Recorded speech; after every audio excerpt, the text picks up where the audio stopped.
यदि आप हमारे चैनल के सभी गाने को पसंद करते हैं तो डीडी प्रोडक्शन हाउस के यूट्यूब चैनल को लाल बटन दबा के सब्सक्राइब करें और घंटी के निशान को जरूर दबाएं, ठीक है।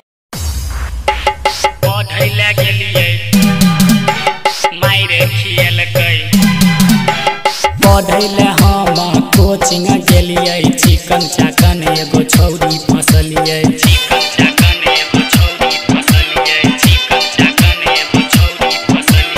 ओकरे पर सब हम धान लुटलिए, घर के पैसा माटी मिललिए।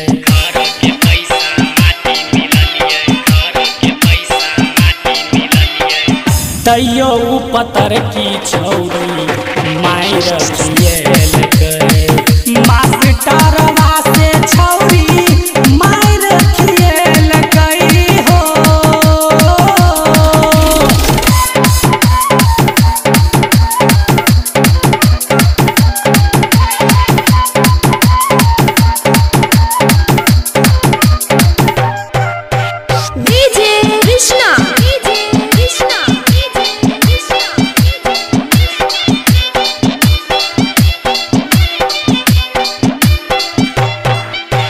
पहला बेर छौरी के सिग्नल दिलिए, कोचिंग में खाली कनखी मरलिए।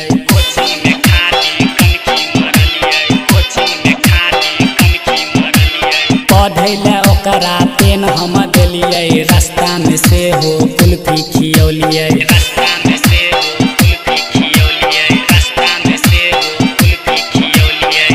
तैयो पतर की छौरी मायर खिएलकै, मास्टरवा से छौरी मायर खिएलकै हो।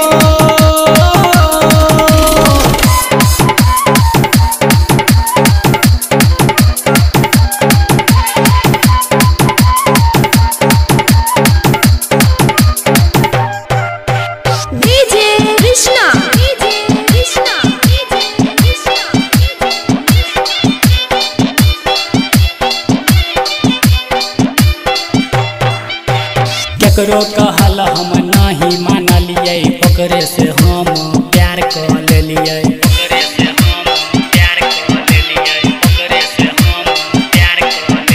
छौरा सब से मार हम केलिए, कोचिंग के फीस से हो भरलिए।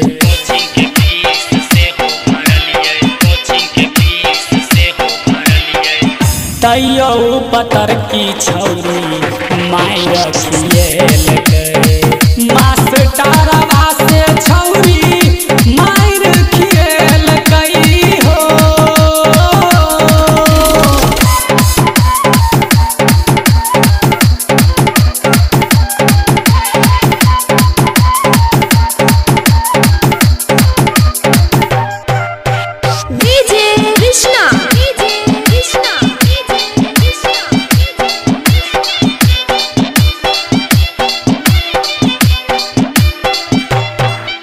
धर्मवीर धुरंधर से कर्जा हम ले लिए, कोई छौरी के मोबाइल किन दिलिए।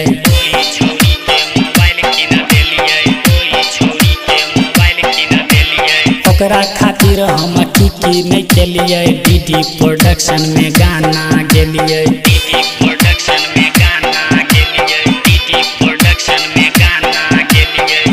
तैयो घन श्याम के छौरी धोखा दे देलकै।